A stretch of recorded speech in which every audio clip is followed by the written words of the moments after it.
We were able to turn things around in the last episode, made a come from behind victory and got a huge boost to our momentum, and that gave us a pretty good stretch of simulated games. So that brought us back to just a half a game back in the division behind the Twins. Actually, now that I think about it, I don't even know if I've looked at this. So we're the 6th ranked team right now, 1st in contact, 5th in pitching, 2nd in speed.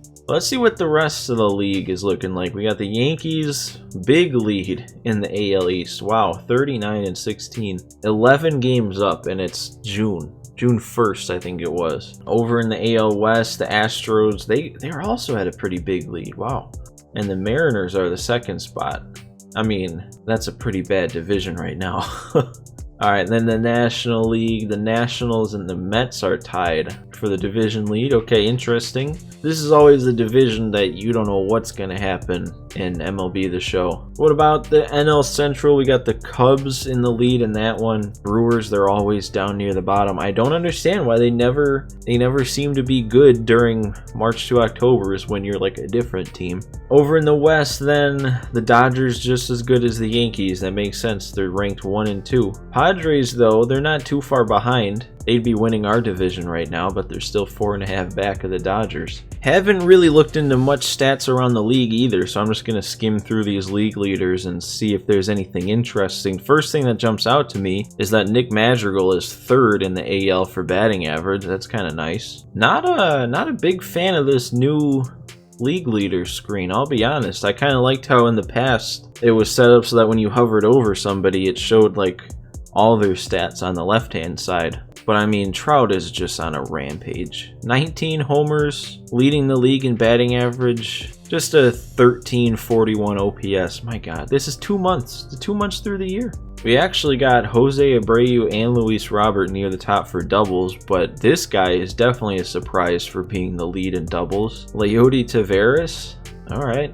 Luke Voit and Stanton both over 20 home runs through just 2 months of the season. I thought 19 for Trout was a lot, and he's the 3rd. The NL has only got Soto at 17, so Tim Anderson somewhat near the top for runs scored. He is at the top for stolen bases. Okay. How many times has he been caught, though? Only 1? I'll take that. That's nice. Grandal up there for walks makes sense. I wish he was playing this good in real life, but he's got a .435 on base percentage, and that's good for tied for 3rd in the league, I guess. Trout just getting on base half the time. This guy's ridiculous. Nobody can even touch him in slugging percentage or OPS. Keuchel tied for the league lead in wins right now. Hendricks 5th in saves. Keuchel's also up there in ERA, also number 5. Keuchel's also up number 2 for shutouts. I did not realize he was pitching so well. He's had the same amount of starts as the shortened 2020 season. And he's pitched like, what is that, 18 more innings basically? Giolito number 2 in strikeouts. I also didn't realize he would have been that high up on the board. I knew he was striking out a lot of guys, but I didn't realize it was that much. Keuchel and Giolito both with 3 complete games, tied for 5th. And this is interesting. I like the WAR stat, but I have no idea what goes into it. You'd think just at a glance, Keuchel would be above Giolito, but Giolito's got a 2.1 WAR. Good for number 5. Takes a lot of scrolling to find Keuchel, who is even behind Carlos Rodon. I kind of wish I knew a little bit more of what goes into it, because that, I mean, just to somebody like me, doesn't make a lot of sense. And then Mike Trout just on pace for the best single season wins above replacement ever. Alright, but let's get into some game here. I always get caught up in looking through the league and stuff in these, which is fine. I find it fun, but like, you guys probably don't. No fun intro for this one. We're just hopping right in, and we got to get Cease out of here. I was kind of, when I saw that he was the pitcher, I was kind of looking forward to using him, but he's done. And I'm gonna try and make the smart decision of not bringing in a lefty against Luplow. So let's get Matt Foster in this game here. He's been one of the better relievers so far. Look at that. So we just got to get out of this tight spot here, and then we should just be able to coast to a nice victory. And that was not a good pitch, but I think it'll get the job done. There we go. Stress-free. 1 pitch. So having the 4-2 lead, we probably don't have much of an opportunity to add to our momentum a lot. But Still a necessity to get the win, because if we lose, then we'll get a lot of negative momentum. Adam Engel. Dang. Missed a homer by 2.6 feet. Engel ends up drawing the walk. Alright, 2 for 2, and now he's got a walk, bringing up the top of the order Madrigal. It's what you want out of a 9-hole guy. What happened to Engel's 99 speed, though? He's down to 98. Please get fair. Oh, nice. That's nice. 98 speed, we're going to get him all the way to third also. Speed is fun. I am really starting to pick it up with Madrigal, too. I'm starting to use him in Diamond Dynasty a little bit also. So I'm getting really used to his swing. I just wish I would have been a little bit better with him when we had our player boost opportunity.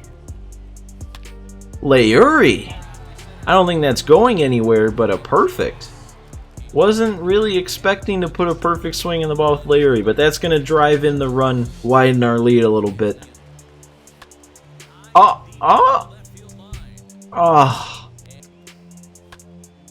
and Abreu, that's not going to go anywhere. I feel like I have not been doing good with Abreu. Grandal, does that have enough behind it? No. I thought it might have a little bit more carry. I don't know if the rain maybe knocked it down or something, but we put an extra run on the board. Nuh-uh. That is not dropping in this game. We're not doing cheesy hits again. And Foster gets the swing on the change. He really is one of the better relievers in the game right now. Oh, look at him. Look at him whiff on that. We're going to get him with the change now. How about that? Calling my shot and executing. Eaton, that'll plop in there for a nice little leadoff base hit. Vaughn, that'll be a nice little plop of another base hit. We're just plopping them all over the place. Moncada still has his hitting streak going. I think in the last game I played, it was like at 10 games. They just said he's in danger of losing it here. It's got to be like 20 or so games by now. Oh, and we're going to keep it going with the no-doubter. Perfect swing, Moncada. That one's not sneaking foul. Right? Yeah, okay. I got a little worried there. It seems things seem to pause for a second. But there we go. That'll break things wide open. That'll get rid of, hopefully, any stress for this game. Come on, Vaughn. Nice. Look at Vaughn out there in left. He's a natural. How about Matt Foster? 2 1/3 innings of perfect pitching. Probably not going to extend him any further with our lead. You know, I'm just thinking about it right after I just grounded out with Leury there. I wish the CPU was a little bit more intelligent when setting the lineup, because like I would, if it was me that was in control of every game's lineup and Tim Anderson had to have an off day, I would want to bring Mendick from his DH spot to actually play the field since he's a better fielder, and then just have Leury or whoever be the DH for that game. But it doesn't seem like that's what the game does, at least for this game. Mendick stayed the DH, Leury played short. Grandal smacked that one. That's going to be off the wall. That'll be a, well, that'll be a single actually. Another perfect. I know that's an out, but man, I'm starting to swing the bat pretty nice.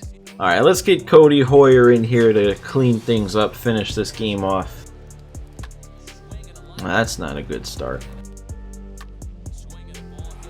That's going to stay in, right? We're good, right? Okay, we're good. And that should be another fly out to Vaughn. I'm always afraid when I see that common fielding badge. And that should be an out. Alright, like I said, always nervous with the common fielding badge. But we get out of that one nice and clean. I don't know, are the bats really waking up at this point? Up until last episode, that was like the main struggle I was having, was I just wasn't really hitting. But we put up 4 in 3 innings, a lot of perfect swings too. It's a good sign. And I'd really love to know what that Moncada hit streak is up to. I doubt by the time we play again it'll still be intact. It's gotta be close to 20 games at this point. We're gonna pick up another win, another one. Let's sweep the Tigers in a 4-game. Oh, okay, never mind. Okay, game, do you not think there was a reason why I didn't pick to fast track Nate Nolan earlier? So we get another fast track chance. I have no idea why none of these players ever seem to be anybody who's gonna make an impact. Like, I know the Eloy situation isn't, you know, cut and dry, but as far as this game's concerned, he's like an 80-something overall that's just in the minor leagues. Why can't we get something with him? But I'm actually gonna go ahead and do this one here with Luis Gonzalez. I don't anticipate him becoming good enough to make a splash or anything, but he is a 62. I don't know how much playing well with him will increase his attributes, but who knows? Maybe he gets to a point where he can make the team on the bench or something. I don't know. So I'll select him. This is the first fast track I'll actually be doing here. We're going to take Luis Gonzalez, and I don't know what happens from here on out. Do we get to play with him in the minors? We do. Impress the front office to accelerate your development. You know, I was all set to do this fast track in this episode, but the more I think of it, I don't know how quick or how long it'll take. Like, I don't know if it's just a 1-game thing, or maybe we play a 3-game series player locked as Luis Gonzalez. I don't know. So this might be another episode that ends up being a little bit on the shorter side, but I think it might be a better idea to save this fast track thing for the next episode. Make it kind of its own thing, so that if it does turn out to be a multi-game thing, we'll have a whole episode to focus on it. So make sure to hit the subscribe button so you can come back to see that. Hit the like button if you enjoyed this one. But that's all I've got for this episode of the White Sox March to October. I hope you all enjoyed, and I'll see you next time.